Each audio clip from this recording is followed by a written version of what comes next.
Hello, lovely people. I'm here to talk about the best non-fiction that I read in 2025. Doobie doobie doobie doobie doobie doobie doobie doobie doobie doo. Doobie doobie doobie doobie doobie doobie doobie doobie Sophie vlogs.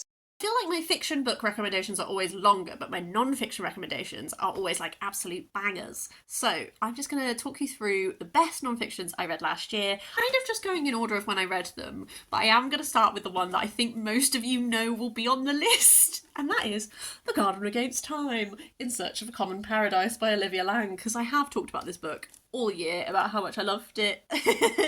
I read it very early on in January. It was very influential on my year. Olivia Laing, this is my first time reading Olivia Laing, and I loved so much what this book is doing. It's Olivia Laing buys this garden and is like restoring this garden and also looking at other gardens. So, gardens in literature, gardens in life. As a start point, it's an interrogation of what a garden is. A look at the historical gardens and the exploitation that happened that made these like big manors with these gorgeous gardens be able to exist. It's also like an intimate look at what it is like to be a person who is restoring a garden with history and how you go about that. It is looking at the portrayal of gardens in literature. This gave me such a reading list to work my way through. I loved the musings and interactions with literature in many forms. I just found that really inspiring. And there's like real moments of emotion in this. There's like a heat wave at one point that you're just like, oh, oh. It's just like, oh god. I just loved everything this was doing. I really need to read more Olivia Laing because I'm very excited about that author. The memoir I listened to that I loved is Just Saying by Malorie Blackman. Malorie Blackman is a very, very famous children's author who wrote the Noughts and Crosses series. Had such an interesting life. I really enjoyed learning more about it, from her time being in teaching to writing for Doctor Who. Like, all of these things were wonderful. I feel we have an overlap in our political opinions, and she talks a lot throughout about how important opportunities for children are and how important she talks a lot about how when she was younger the ways in which certain art forms were things that she thought, like opera, that she could have no interaction with. What on earth would be interesting about that? And then these opportunities she had that made her realize that that's absolutely something that is for her. And oh God, I loved everything she said about how important the way that we bring up children is. After that, a book I read for Foodie February is A Cheesemonger's Tour de France by Ned Palmer. This is, I've previously loved A Cheesemonger's History of the British Isles. This is much the same in that we are going around France and exploring the different cheeses of France, and just so many different things to do with, because here's this wonderful end paper maps. And just so much to do with, what I love about food history is that food history is not separate to history. It is tied to social history, it's tied to politics, it's tied to nature, it's tied to so many different things. And this explores that in a myriad of different ways, and it was just fascinating. I read 2 books from Stuart Cosgrove's Soul trilogy this year, both lent to me by my dad, and that is Detroit 67 and Memphis 68. I didn't read the third one because my dad told me it wasn't as good, so I trusted him. But both of these I thought were fabulous. They are both taking a city in 1 year, and they are side by side exploring the history of that city alongside developments in soul music. So Motown and Atlantic Records. Detroit 67 is really building towards the Detroit riots. Memphis 68 is building around stuff like Otis Redding's plane crash and the assassination of Martin Luther King. And I just felt like they both did such a great utilizing soul music to explore these wider topics, but also show how they did filter back into the music and the musicians and the people. It was just, I've been loving reading music history this year. Moving on to Dispersals by Jessica J. Lee. I read this one for Deweython because Jessica J. Lee's, I believe, father is Welsh. And I bought this in Aberystwyth as an engagement present in October 2024. I think I wrote that. Yes, I wrote it in my book. Because I knew I was going to love this, because Jessica J. Lee is one of my favourite nature writers. I just love the way that she writes. I think Two Trees Make a Forest is a wonderful piece of nature writing. This is essays on plants, borders, and belonging. Some of these were written for other publications and have been like reworked to fit into this collection. It's really like got a thread running throughout it of this idea of like invasive plants and native plants versus non-native plants, but it looks at how that manifests in a whole load of different ways. One of the ones that stays with me the most is an essay that's all about blossom trees and how cherry blossoms have been used as like acts of peace, like gifted from Japan to like places like America and stuff to as like diplomacy. But also like she really interrogates what the idea of a native plant and a non-native plant is.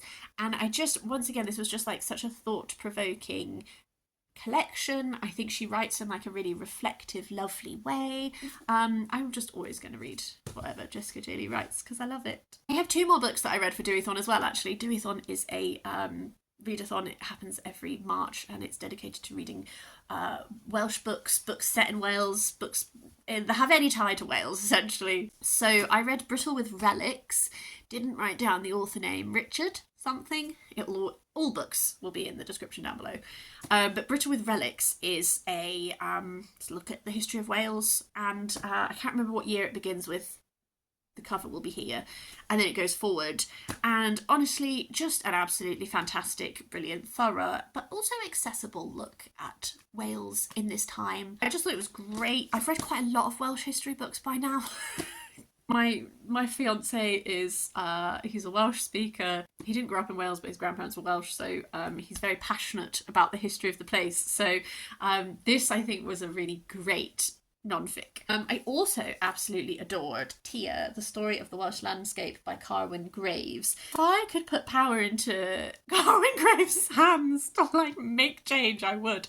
This is looking at the land of Wales in many ways. So he's looking at 7 key aspects of the Welsh landscape and exploring them and kind of looking at the history of them, the ecology of them. But there's also like a really strong line throughout this, which is looking at how we could preserve these, how we could utilize these going forward. At the very end, he lays out this vision for, if we want to tackle the climate crisis, here are ways that we can draw upon the traditional ways that these aspects of Welsh landscape have been used, and how actually that can go hand in hand with the way that we tackle the climate catastrophe and changes we can make now that can have these immeasurably positive effects on the landscape, biodiversity, all of these things. It was brilliant. I'd like to give this man the ability to make some of the changes he suggests. After that, a book I read for Medieval Mystic May, which is just it's just a thing I did. I was going to call it a readathon. It was only me. I just read a bunch of books in May that were to do with medieval mystics. One of the non-fictions that felt cohesive with this was Poet, Mystic, Widow, Wife, The Extraordinary Lives of Medieval Women by Hetta Howes. This is exploring 4 medieval women, I'm going to have to remind myself, Marie de France, Julian of Norwich, Christine de Pizan, and Marjorie Kemp. It is exploring these 4 women, absolutely, who are all fascinating, but we have limited knowledge on some of them. People like Julian of Norwich, who was she was an anchoress, so she was like bricked in and like had these visions, etc. But we really don't know much about her life. 2 people like Christine de Pizan, who we know much more about, and Marjorie Kemp, who wrote a lot about her own life, so we do know quite a lot about her. But it intersperses exploring these 4 women with also just exploring women in the medieval era in general. The chapters are organised by like topic, and some of the topics, like there's a whole chapter that is about friendship, that is exploring what type of friendship was available to medieval women of different classes, and I don't know why, I just found that so fascinating. I liked this look at these specific, and then this zooming out and going more general and all of that sort of thing. This gives you an idea of like archetypes, ideas, like roles women could have, relationships women could have, and what those looked like. Yeah, absolutely really enjoyed it. A book I got out from the library is Colour Charts. Again, I haven't written down any of the authors, I'm sorry. But Colour Charts is a lovely big book that is a history of the colour chart. And it was so fascinating. It takes the first colour chart that we ever had, which was like Pliny's urine colour one, and it like goes through history looking at the different ways in which color charts have been used. Obviously a lot of it is related to textiles and like cosmetics and stuff, but there are like these scientific color charts and other things like this, and it has loads of huge pictures of these like beautiful things, but with a lot of text running throughout. And I think one of the things I found most interesting was there is this discussion in it to do with the fact that now, where we've got to at this point, color charts are like no longer something that has an actual practical purpose, but is almost becoming like an artistic medium, something that is used for marketing purposes. And like that charting of that change of something that is very practical in a time when things are not mass produced to where we are now, and is there a future for the colour chart? Just really fascinating, actually. Another book I got out from the library on audio is King, A Life by Jonathan Eig. This is a wonderful biography of Martin Luther King, and it was so thorough. It was a very long audiobook. I listened to most of it on trains going around Switzerland, which, to be fair, did add to the experience. But what I liked about this is it was a very thorough biography of his life, but it didn't like deify the man. It was very fair and nuanced, and it explored some of the contradictions in his nature of like preaching about empowering women but then expecting his wife to not have a career and to raise their family, and these little tensions that exist, while also like looking at his role in politics and all of this kind of thing. I just thought it was really great and a really like nuanced exploration of the man. Another lovely chunky one is And the Band Played On, Politics, People and the AIDS Epidemic by Randy Shilts. This was an emotional read for sure because it is an exploration of the AIDS epidemic. I thought, oh god, it was also though incredibly immersive. It goes through like chronologically by time, which gives you this very effective, it's literally like broken down like by date and like place, and it follows like a cast of people. I think what that did so well is it gives you feel that time. So as it goes on, and like as a modern reader, like how bad this is going to get, you feel the frustrations of both the political activists and the scientists, as progress was so hard and they had to fight so strongly, and they'd fight and they'd get pittance and then expect to feel grateful for it, and like you really feel that by the time you're like halfway through, you're like, oh my god, I cannot believe that no one is like, people still aren't taking this seriously, all of this. Like as a piece of like investigative reporting, like I just feel like that sense of time captured so well, this exploration of all of these different people, and sometimes the people you're following are they're in conflict with each other because they want different things, and there's these different factions and all of that. My one caveat with this book is, since reading it, he talks a lot about this person who he calls Patient Zero, and who was having a lot of unprotected sex and spreading AIDS and all this kind of thing.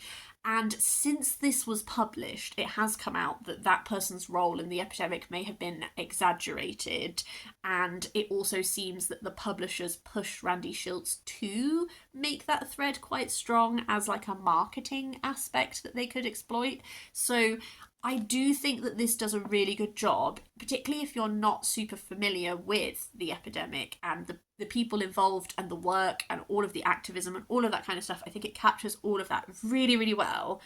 But I would also like to acknowledge that like this is a work that has been crafted by a person, and as such these things are not actually objective.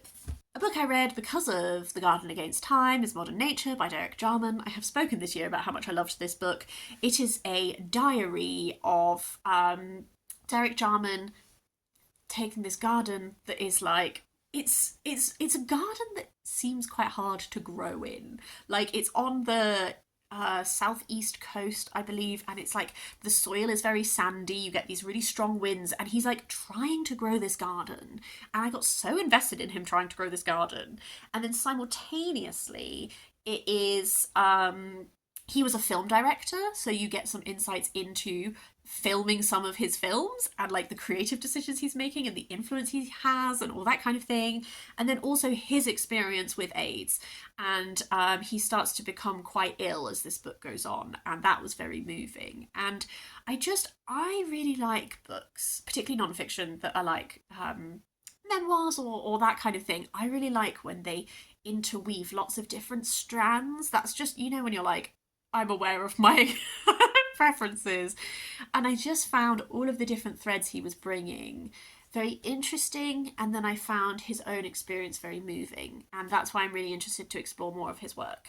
A non-fiction that was a recommendation from Sarah, who is a queen of non-fiction recommendations, she will be linked down below, is Mummified, The Stories Behind Egyptian Mummies in Museums by Angela Stienne. This was brilliant. This is about mummies, but a lot of what Angela Stienne is setting out to do is to sort of educate people about the fact that these are human remains. So there's looking back in this about how did mummies come to be in the UK and France? Why are they here and not in Egypt? Like historical, like the role mummies had, the way that they were transported, exploited, valued, all of this sort of thing. And then like more contemporary, like how museums as institutions like choose to display these human remains, ways in which we can improve those displays to like remind people that these were people, all of that sort of thing. And it caused me to think a lot about not just mummies, but also things like bog bodies, other things I see in museums that are human remains. How do you walk the line of historic significance but also respecting people? And, there's a whole element of this that is exploring the fact that obviously, like, the way mummies specifically have been treated because these are racialized people and all that kind of thing. I just thought that it was a brilliantly complex and also very respectful discussion. After that is My Life by Marc Chagall. Marc Chagall is a painter. This is his memoir. He wrote it, I think, when he was in his 30s. Essentially, he grew up in a very small village in this Jewish community in what was then Russia. And being a painter wasn't even something you could be. Like, it was not a career path that was open to him. He ends up leaving Russia, he goes to Paris, he becomes this famous painter, and then he returns to Russia just before the World War breaks out and he gets stuck. This did so well, this capturing of the essence of someone. It's not a memoir that is like hugely linear, and it doesn't give you a lot of like solid information about his life. There is like some, but it really captures the man, it captures how he thinks, it captures how he feels. I found some of the passages, particularly to do with stuff like his mother, his family, so moving. He flits around in tense of, he'll start by talking about his mother and like memories from childhood, and then it comes right up to the fact that now she's passed and he visits her grave and how he feels and how he misses her and how he imagines her looking down and all of these things, like this real looseness with tense and this soluble walls between the past and the present and the future and all of this kind of thing. I loved it. A publisher that I've really enjoyed exploring in 2025 is Common Threads Press. 2 of their books have made my top. I have more of their books to read in 2026. The 2 that I loved are Many Hands Make a Quilt, Short Histories of Radical Quilting by Jess Bailey, and Stitching Freedom, Embroidery and Incarceration by Isabella Rosner. I'll kind of talk about them both together because they take a similar form. These have their theme, and each spread essentially explores a different person or moment in history that relates to that, with a bit of text about how it relates. They're beautifully designed, they have a lot of illustrations throughout, and also they have, again, this talk of respect, this idea of treating things with compassion, particularly Stitching Freedom, because these are talking about people who very often are incarcerated against their will and are treated very poorly, but also like radical quilting, the type of radical history moments that they're engaging with. There is a real care and attention and all of that to this, and they're introductory. They're not, these are little zines. They're not like the most in-depth history of each moment, but it's a great springboard to then go off and learn more. Chunkier one is The Hemlock Cup, Socrates, Athens, and the Search for the Good Life by Bettany Hughes. If you've watched my favourite fiction books, I will have talked about The Just City by Jo Walton, which kicked off a whole bunch of reading for me. This was one of the non-fictions I did because Socrates is a character in that who questions a lot of things. I read this to then get a better understanding of Socrates. What I loved about this, Bettany Hughes, I love her. I've met her. I swooned. She's such a historical crush. Historical crush? She's just a crush of mine. This is not just exploring Socrates and his philosophy and his teachings. It's setting the scene of the Athens in which he lived. So it does the lead up to Socrates' birth, what that was like, and then it really paints this vivid picture of the society within which he was existing to then help you understand, like once you understand where someone is coming from and then you explore the type of philosophical thinking they were doing, like it adds a lot of context.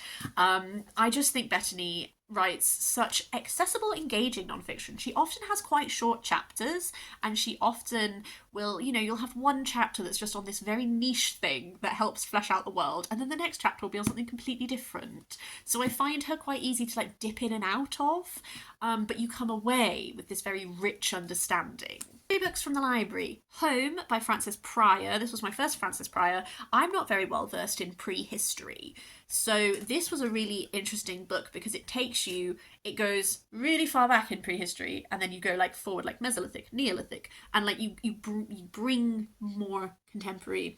And it's just, his idea is that there is this thing called the domestic revolution, whereby humans forming family units has this massive impact on the course of history, and he's very much doing, rather than a top-down look at history, a bottom-up look at history, and a look at the normal people, how developments in normal people's lives influenced like all of these things. So often this is taking the form of, he has an immense wealth of experience, as does his wife, but he also knows a lot of very clever people. So he takes you around different historic sites, different digs he's been part of. He talks to you about them, but then he also finds experts, and he acts as your little everyman, where he asks them the stupid questions and they explain things to you. And I found it very readable, and I did learn a lot about prehistory, which was really appreciated. The 2 books I've definitely talked about in my library book reading vlog already, linked below. So The Heart-Shaped Tin by B. Wilson I found very moving. My first B. Wilson book, but I want to read more. She's a food writer, so this is taking different kitchen items and exploring like the emotional history behind them. And the theme that runs throughout is like loss, but it's explored in such a myriad of different ways. She starts writing the book in the wake of her husband leaving her, but really her mother is such a through line because her mother passes away during the writing of this, but also has, I think it's dementia, so starts to lose her sense of self. And so from a personal view, she has a lot of different kitchen items that she explores their ties with these people. But she talks to a lot of other people who have lost various loved ones, people who are refugees, and they talk about how certain kitchen items keep them connected to their family and where they're from. One person is someone who has a hoarding condition, and that explores like how difficult to let go of things it is for him. Just so many different explorations around this one theme. I thought it was beautiful. And then a slightly lighter one is In Love with Love by Ella Risbridger. This is a real like love letter to the romance genre, which is not a genre I read a lot of, but this has given me a little reading list, which I'm very excited to explore.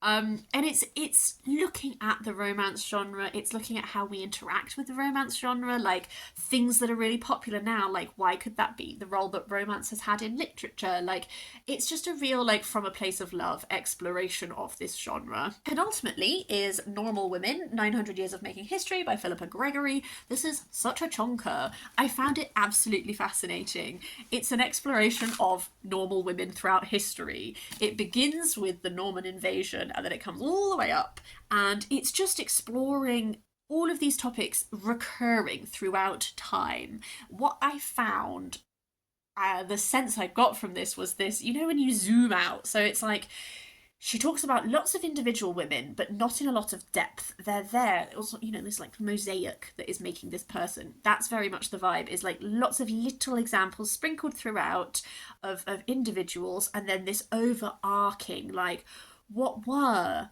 women's relationship with work like in all these times? What are like women's political freedoms in this time? And there's this real circularity of women make progress and they get to do more things, and then the politics change and all the progress is taken away, and then they get a bit more progress again. And like that kind of like zoomed out experience, which is both interesting and deeply frustrating. This did make me quite angry at times. But I just like stuff like same-sex relationships between women, how those attitudes like hither and thither, and like all this kind of thing. It was just so fascinating. I went to the Museum of Somerset to go see a sword that she mentions at one point. There are like other women in this that I would like to explore further, like bouncing from this. It was just so thorough. And, like, yes, absolutely, the critique would be that it is a lot of information to process, but I blooming love that stuff. My final non-fic is one that I got out from the library on audiobook, and that's Revolutionary Acts by Jason Okundaye. This is it's oral history of, is it 7 Black gay British men, I believe. I might have got the number wrong. It's been a couple of months and my brain is small. But essentially, it is looking at this particular time in London, what it was like to exist as a black gay man in that time. A lot of the people he's talking to are absolutely fascinating. I say a lot of them. Every single one of them is a fascinating person. A lot of them are political activists. Sometimes they are on slightly different sides of political activism, so that was interesting. And they know each other a lot, so that adds like a really extra level. And it has that like wonderful aspect of preserving a very important part of history, this very serious, like the work they did, the activism they were doing, and then also like the goss, like who doesn't like who, why, some of their love affairs. Like, I just think, I love oral history. I love like preserving stories of people before. Don't let them fade into obscurity, like preserve those tales. And this was just great one to do via audiobook because of that like interviewing history aspect of it. That's everything. Those are all of my best non-fiction books of the year. I would love, love, love to know if you have read any of them. Do let me know your thoughts. Also, please tell me what your favourite non-fiction was. I love non-fiction so much, and it often ends up having like such a big impact on my reading and my thoughts and my life. So I would be very, very grateful for any recs you have. But yes, in the meantime, I hope you're having a lovely day. I'll see you next time for something different.